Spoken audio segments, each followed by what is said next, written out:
სტუდიაში ჩემს უკან ალბათ შეამჩნევთ წითელ ბუშტებს. მართალია დღეს ჩემი შვილის დაბადების დღეა, თუმცა ასე მისთვის არ გავრჯილ ვარ. ეს ბუშტები დიუშენის დაავადების მქონე ადამიანების მიმართ სოლიდარობის საერთაშორისო სიმბოლოა. დღეს ისინი აქ ჩვენ სტუდიაში ფორმულას სოლიდარობის ნიშნადაა. თანაზიარობისა იმ ოჯახებისადმი და პირველ რიგში იმ ბავშვებისადმი, რომლებიც სიცოცხლისთვის იბრძვიან. ეს არის სოლიდარობაც და პროტესტიც ხელისუფლების გულგრილობის, კორუფციისა და არაკომპეტენტურობის მიმართ, რომელიც უკვე პირდაპირ მნიშვნელობით ბავშვების სიცოცხლეს უქმნის საფრთხეს. ვეტყოდი მათ თუ სხვა ვერაფერს აკეთებთ, ბუშტები მაინც გამოფინეთ მეთქი, მაგრამ ამაზე ხუმრობაც კი უკვე უადგილო მგონია. ახლა პირდაპირ მთავრობის ადმინისტრაციასთან გადავინაცვლებ, სადაც უკვე მივიდა დიუშენის სინდრომის მქონე ბავშვებისა და მათი მშობლების მხარდამჭერი მარში, რომელიც 18 საათზე რუსთაველის მეტროდან დაიწყო. მათი მოთხოვნა უცვლელია, სახელმწიფომ დროულად უზრუნველყოს ბავშვებისთვის სასიცოცხლოდ მნიშვნელოვანი მედიკამენტის ხელმისაწვდომობა. მიუხედავად იმისა, რომ წამლის მწარმოებელი ერთ-ერთი კომპანია მთავრობასთან მოსალაპარაკებლად მზად არის, თითქმის 4 დღეა ხელისუფლება პასუხს არ სცემს. რა ვითარება ადგილზე და რას ამბობენ მშობლები? ახლა ჩვენი ჟურნალისტი მარიკა ბოლქვაძე გვეტყვის. დიახ, გიორგი, დიუშენის კუნთოვანი დისტროფით დაავადებული ბავშვების მშობლებმა, ბავშვებმა და მათმა მხარდამჭერებმა მთავრობის კანცელარიასთან გადმოინაცვლეს ახლა ზუსტად იმ ადგილას, სადაც 20 აპრილის შემდეგ დაახლოებით თითქმის 2 კვირაა, რაც ისინი ითხოვენ, რომ დროულად მიეწოდოთ ბავშვებს ის მედიკამენტი, რომელიც მათთვის სასიცოცხლოდ მნიშვნელოვანია. ხედავთ ახლა ბანერებს. და ერთ-ერთი არასრულწლოვანი მიმართავს ახლა ავალივიეთი ბავშვი! ავალივიეთი ბავშვი! ავალივიეთი ბავშვი! მოკლედ ეს არასრულწლოვანი ერთ-ერთია, რომელიც მთელი მარშის განმავლობაში მიმართავდა მოქალაქეებს, რომ დროულად მიეწოდოთ ახლა წამალი მის თანატოლებს, რომლებსაც ასე ძალიან სჭირდება და ხელისუფლების მხრიდან ეს მხარდაჭერა და სასიცოცხლოდ მნიშვნელოვანი მედიკამენტები. ხედავთ ახლა რამდენი ადამიანია ასევე მოსული დიუშენის კუნთოვანი დისტროფით დაავადებული ბავშვებისთვის, მათი მშობლებისთვის მხარდასაჭერად.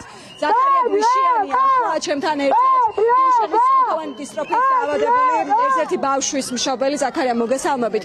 რომ გითხრათ პირველ რიგში დაახლოებით 20 აპრილის შემდეგ თქვენ აპროტესტებთ, უკვე გადმოინაცვლა თქვენი პროტესტის მთავარმა კერამ ქართული ოცნების კანცელარიასთან. რა შედეგი გაქვთ ამ ხნის მანძილზე? ხომ არ მიიღეთ რაიმე ტიპის გამოხმაურება? ფაქტიურად მე-14 დღეა დედები ქარში, წუნაში და სიცივეში ათევენ ღამეს და ისინი მოდიან თვალწრემლიანები აქ, რადგანაც შვილები მათ აცილებენ, რომლებიც მათზე დამოკიდებულები არიან და შვილებს აქვთ რწმენა, რომ დედა რომელიც სახლიდან გადის იმიტომ, რომ წამალი მოიპოვოს, გადის იმიტომ, რომ მკურნალობაზე მხარდაჭერა მოიპოვოს. ამიტომ თვალწრემლიანი ათენებენ ისინი ღამეს, თუმცა ამას ყველა უყურებს მთავრობის სახლის წინ ყველა და სამწუხაროდ არც პარლამენტის წევრი დეპუტატი არავინ, არც მთავრობის მხრიდან არავინ არ გამოვიდა და არ ანუგეშა ეს ხალხი, არ უთხრა თბილისის სიტყვა, არ დაელაპარაკა, ეს ძალიან ცუდია, თუმცა ბრძოლა გრძელდება და აუცილებლად ბოლომდე სანამ არ იქნება მიზანი მიღწეული, ჩვენ ხალხი მხარს გვიჭერს, ჩვენს გვერდში არიან იმათაც და ყველა მიცის ბუნებრივია, ვისაც აქვს ცდომა და ვისაც აქვს ინტერესი, რომ არის არაერთი მედიკამენტი, არა ის, რომ როგორც ჯანდაცვის მინისტრი აცხადებს, რომ თითქოს ერთი მედიკამენტია და ისიც უკუჩვენებები და არა არის უამრავი მედიკამენტი, უკვე 4 მედიკამენტია და ცოცხალი მაგალითები ვყავს ჩვენ. თქვენ დღეს ისმენით აქ დეიდის გამოსვლას, რომელსაც ოჯახში ყავს შვილი, რომელსაც მიიღო მედიკამენტი და რომელსაც აღარ ჭირდება დახმარება და თითქმის დაამარცხა მან ეს დაავადება. უამრავი მედიკამენტია კვლევით ფაზაში, დასრულების ფაზაში.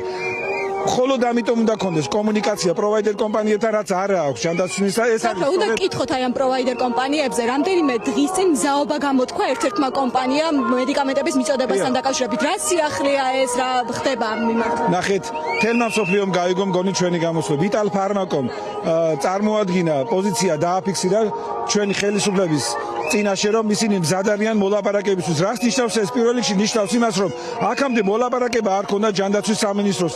ეს არის დასტური იმის, რომ რა დამოკიდებულება აქვს ბავშვებთან, რა დამოკიდებულება აქვს ამ საკითხთან და ამ დაავადებასთან და ზოგადად იშვიათ დაავადებასთან. ძალიან სამწუხაროა, როდესაც ჩვენ ამას წავაწყდით მშობლები, მაგრამ კომპანიამ თვითონ გამოხატა მზაობა, რომ ის მზად არის მიაწოდოს მედიკამენტი ჯივინოსტაცია საუბარი რომელიც ყველა ბავშვზე მიდის რომელიც არის უსაფრთხო და ეფექტური იღებენ ბავშვები და ყოველგვარი უკუჩვენებების გარეშეა ეს მედიკამენტი რომელიც არის ჯივინოსტატი ის აღიარებულია როგორც FDA-ის ამერიკის ასევე EMA-ს ევროპის მიერ არის უსაფრთხო ეფექტური ფასთან შესაძლებელია მოლაპარაკება და ძალიან უმოკლეს დროში შეიძლება ამ საკითხის გადაწყვეტა თუ კი ნება ექნება ჯანდაცვის სამინისტროს მთავრობას ხელისუფლების ყველა შტოს უმოკლეს დროში შეიძლება ამ საკითხის გადაწყვეტა.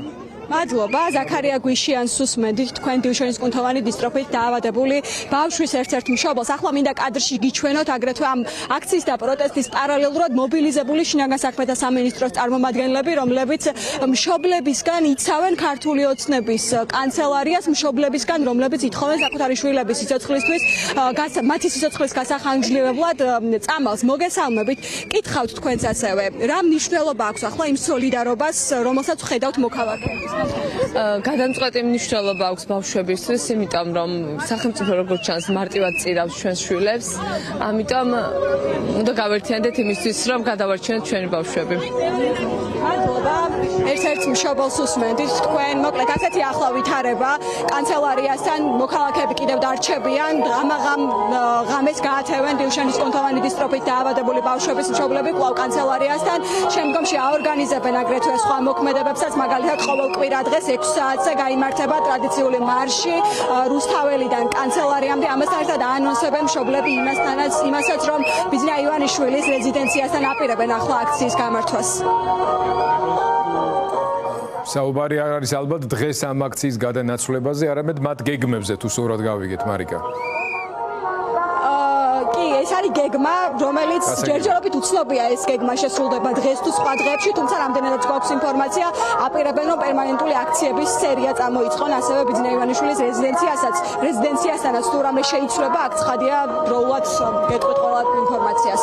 მარიკა ბოლქვაძეს დავამშვიდობოთ კიდევ ერთხელ ჩვენ სოლიდარობა ამ ოჯახებს და ამ ბავშვებს და ველით მაინც ველით იმას რომ გადაწყვეტილებები დაჩქარდება და იქნება დროულად მიღებული. ეს ის შემთხვევა, როდესაც ჩვენ ვხედავთ უკვე შესაძლებლობებს იმისა, რომ ამ ბავშვების მდგომარეობა შესუბუქდეს, მნიშვნელოვნად შემსუბუქდეს და ძალიან დიდი მნიშვნელობა აქვს დროის ფაქტორს და იმედი გვაქვს, რომ ესეთი გულგრილი დამოკიდებულება შეიცვლება და ყველა სიტყვას რო თავი დავანებოთ, ხელისუფლება გახდება უფრო ადეკვატური ამ პრობლემის და ამ ბავშვების და მათი ოჯახების მდგომარეობის მიმართ.